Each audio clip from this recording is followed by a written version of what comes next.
మరొక news topic తీసుకుంటే ఇక్కడ చూద్దాం. ఇందిరమ్మ ఇళ్లలో అవినీతి, మొదలే పెట్టని ఇంటికి మొదటి బిల్లు, పేదవారి పేరుపై ఇల్లు, లబ్ధి మాత్రం నాయకుడికి, ఏఈ అండదండలతో దారి తప్పుతున్న ప్రజాధనం, ఒక మున్సిపల్ సిబ్బంది ద్వారా భయపెడుతున్న నాయకుడు. ఇందిరమ్మ ఇళ్ల నిర్మాణంలో అవినీతి తిమింగలాలు జొరబడ్డాయి. ఒకరి ఇల్లు ఒకరి పేరు మీద శాంక్షన్ చేసుకుని ఒక నాయకుడు తాను ఇల్లు కట్టుకుంటూ బిల్లు మాత్రం తాను తీసుకునే విధంగా ప్లాన్ చేశాడు. ఆ నాయకుడు ఆ పేద వాడి వద్దకు వెళ్లి తనకు 1 లక్ష మీ అకౌంట్ లో వేశారు, డబ్బులు ఇవ్వాలని అడిగారు. అనుమానం వచ్చిన ఆ వ్యక్తి తహసీల్దార్ కార్యాలయానికి వెళ్లి విచారించగా, మీరు ఇందిరమ్మ ఇల్లు కడుతున్నారు కదా, బేస్మెంట్ పైసలు 1 లక్ష పడినవి, ఇంటి పని కొనసాగించమని రెవెన్యూ అధికారులు చెప్పినట్టు విశ్వసనీయ సమాచారం. ఆ నాయకుడు అనుచరులు ఇల్లు శాంక్షన్ అయిన వ్యక్తి వద్దకు వెళ్లి విషయం బయటకు రాకుండా భయభ్రాంతులకు గురి చేస్తున్నట్టు వార్నింగ్ ఇచ్చినట్టు తెలుస్తుంది. మహబూబాబాద్ జిల్లాలో మహబూబాబాద్ నియోజకవర్గంలో ఇందిరమ్మ ఇళ్ల సంగతి మనం చూద్దాం. మొత్తం మహబూబాబాద్ నియోజకవర్గంలో 3500 ఇందిరమ్మ ఇళ్లు శాంక్షన్ అయిన జరిగింది. మొదటి దశ కొంతమందికి L1, L2, L3 ద్వారా ప్రభుత్వం ప్రతిష్టాత్మకంగా చేపట్టడం జరిగింది. ఇందిరమ్మ ఇల్లులో అవకతవకలు జరిగితే, అవినీతి జరిగితే తక్షణమే సస్పెండ్ చేస్తా అని చెప్పి రెవెన్యూ శాఖ మంత్రి, ఇందిరమ్మ ఇళ్లకు సంబంధించిన మంత్రి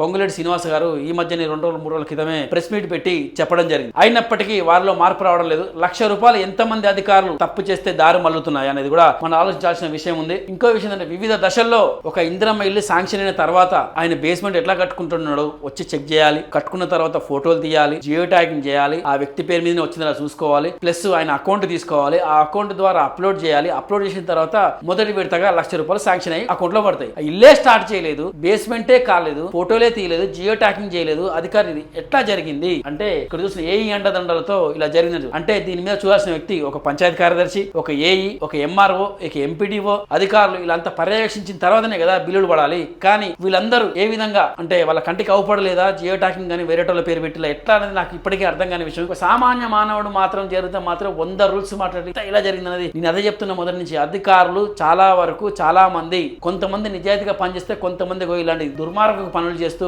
వార్తల్లోకి ఎక్కుతున్నారు. ఈ విషయం మీద పొంగులేటి శ్రీనివాసరెడ్డి ఏం మాట్లాడుతారో చూడాలి. రీసెంట్ గా నేను ప్రెస్ మీట్ పెట్టి అవకతవకలు జరిగితే సస్పెండ్ చేస్తా అని చెప్పిన వ్యక్తి ఇప్పుడు ఇంత పెద్ద అవినీతి జరిగింది. ఇల్లు కట్టకున్నా కానీ కట్టుకునే విధంగా పెట్టినటువంటి ఈ వ్యక్తికి ఏ విధంగా ఆయనకి శిక్ష ఇస్తాడు, సస్పెండ్ చేస్తాడు లేదన్న చూడాలి. మహబూబాబాద్ ఘోరాతి ఘోరమైన అవకతవకలు చేసే అధికారులు కొల్లోలుగా ఉన్నారు. ఏ డిపార్ట్మెంట్ చూసుకున్నా కొంతమంది మంచిగా ఉంటే ఇంకొంతమంది అవినీతి అక్రమాలకు ఇటువంటి దుండగులకు మస్తు ఘోరాతి ఘోరంగా సపోర్ట్ చేయడం జరుగుతుంది. అసలు ముట్టుకుంటే కథమే. ఇక ప్రభుత్వ అధికారుల మీద దౌర్జన్యం, ప్రభుత్వ విధులకు ఆటంకం, ప్రభుత్వాన్ని నిలదీత ఇలాంటి ఘోరాతి ఘోరంగా సామాన్య ప్రజల్ని భయపెట్టి ఇట్లా చేసుకోవడం జరుగుతుంది. ఇప్పటికైనా అధికారులు మేల్కోవాలి. పొంగులేటి శ్రీనివాసరెడ్డి గారికి మహబూబాబాద్ జిల్లా ప్రజల తరపున, నియోజకవర్గ ప్రజల తరపున ఒకటే చెప్తున్నాం, ఇలాంటి జరిగిన వారికి మీరు చర్యలు తీసుకుంటేనే రాబోయే రోజుల్లో ఇందిరమ్మ ఇల్లు అనే ఒక ప్రతిష్టాత్మకమైన నిర్ణయానికి అందరూ చేదోడు వాదోడుగా నిలబడతారు తప్ప ఇది జరిగి చూసుకోవడం జరుగుతుంది. మహబూబాబాద్ నియోజకవర్గంలో చాలా వరకు సగం మందికి పర్ఫెక్ట్ గా ఎవరైతే ఇల్లు ఉన్నారో వాళ్ళకి ఇస్తున్నారో, మిగతా సగం వరకు